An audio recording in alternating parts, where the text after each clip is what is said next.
अस्सलाम वालेकुम नाज़रीन, आपका मेज़बान सैयद अली रज़ा आपकी खिदमत में हाजिर है और आप देख रहे हैं पाकिस्तान रंग। नाज़रीन, आज मैं मौजूद हूँ साईं गुलाम अब्बास के साथ। पूरे पाकिस्तान बल्कि पूरी दुनिया में दो मशहूर ढोल, गूंगा ढोलिया और पप्पू ढोलिया, जो इस दुनिया से रुखसत हो चुके हैं। उनके रुखसत हो जाने के बाद उनके लेवल का ढोल तो अभी तक किसी ने नहीं बजाया, लेकिन अब्बास साईं ने इस खला को पूरा करने की कोशिश की है और ये हर जुमेरात को शाह जमाल दरबार पर, माधो लाल पर।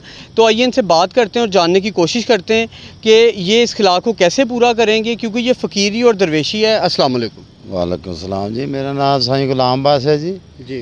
तो जो वो पप्पू साईं, जो गूंगा साईं, तो वैसा तो नहीं मैं कर सकता, तो कोशिश कर रहा हूँ को वैसा प्रोग्राम करा। अच्छा, वो बड़ी दुनिया थी, तो सूफ़ी प्रोग्राम जड़े होंगे ने उसके हिसाब से कर रहा हूँ। सखी माधो लाल शाह हुसैन के वेले में, शाह जमाल थे वेले, तो पप्पू साईं तो एक बहुत बड़ी दुनिया थी ना। आप पप्पू साईं के अजीज़ हैं, आपने उनके साथ एक टाइम गुजारा, मुल्क से बाहर उनके साथ आपने शो भी परफॉर्म किए। आपने उनको कैसा जाना, उनको तबीयत वाइज और जो उन पे आमद होती थी उसके बारे में कुछ बताइएगा।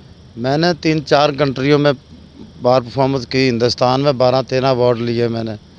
तो पप्पू साईं उस्ताद है, तो तकरीबन पाकिस्तान में जितने भी ढोल है ना, तो वो उसके तारफ़ से ही चल रहा है। ये मीडिया में या स्टेट में, तो उसके तारफ़ तो कोई उसका ढोल तो नहीं बजा सकता।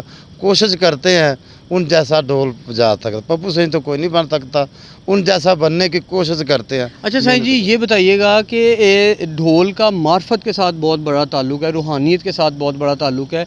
कई लोग ये जानते हैं कि जब तक पप्पू साईं ने या गूंगा साईं ने शाह जमाल दरबार पे हाज़िरी दी, तब तक वो दुनिया में फ़ेमस रहे। वो जब भी उन्होंने हाज़िरी देनी बंद की तो उनको क्राइसिस का शिकार हुए, तो वो दोबारा हाज़िरी देने आए। इसको आप किस नज़र से देखते हैं कि क्या ये वाकई ढोल के साथ रूहानियत का मेल है?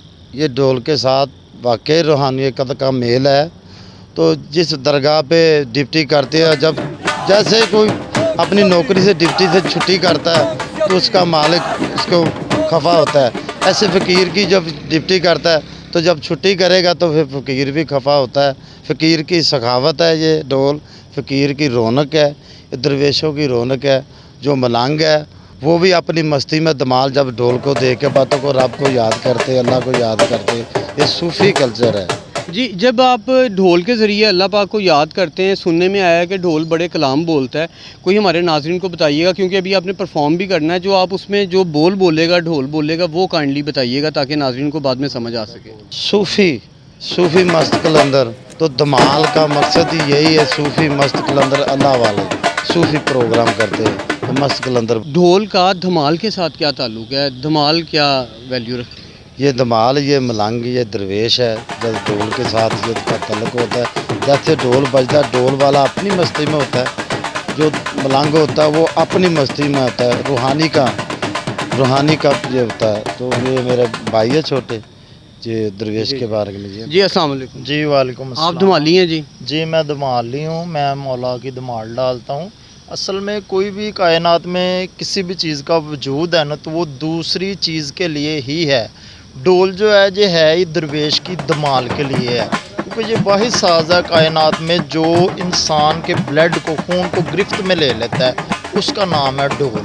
ढोल जो है इंसान के खून को गिरफ्त में ले लेता है। जब हम अपने मुर्शद पाक को याद करते हैं, धुनें आती हैं, साज आते हैं, तो हम अपने बुजुर्गान दीन को याद करके फिर वो धमाल डालते हैं। उस धमाल में जब दरवेश नाच रहा होता है, रक्स कर रहा होता है, वो अपने मुर्शद की याद में कर रहा होता है। तो ढोल वाला जो है ना, वो उसे इस बीट पे लेके जा रहा होता है कि ये उस याद में मगन रहे। मतलब उसकी तार बांध रहा होता है। जी, तार बांध रहा होता है ढोल वाला कि ये चल रहा है, अपने मुर्शद को याद कर रहा है, और उसके साथ साथ धमाल बजा रहे होते हैं फिर साईं जी, और हम आगे परफॉर्म पेश कर रहे होते हैं। अच्छा, ये मौसीकी की तरह इसमें भी सुर ताल और आपको धमाल के लिए सीखने पड़ते हैं या ये आमद है?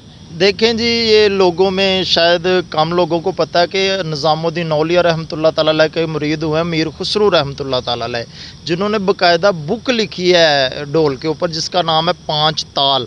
और वो बुक के तकरीबन 2000 पेज है। वो 2000 पेज याद करे तो फिर साईं जी ने ढोल अपने गले में डाला है। इसका सुरों से ज़रूर ताल्लुक़ है, अगर यानी कि सुरों से ताल्लुक़ नहीं है तो ढोल का फिर पता ही नहीं है किसी को भी, ये लिखा गया है। जी तो नाज़रीन, ये था इनका मुख्तसर सा तारुफ। अब हम आपको इनकी परफॉर्मेंस दिखाते हैं।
ये वाक़या ही उनके अखलाक को पूरा कर सकते हैं, क्योंकि मरने वालों की जगह तो कोई भी नहीं ले सकता। लेकिन इनकी कोशिश है कि आने वाले अरसे में ये रूहानियत को जारी रखें और उन जैसा ढोल बजाएं। इसी के साथ अपने मेज़बान को इजाज़त दीजिए। अल्लाह हाफ़िज़।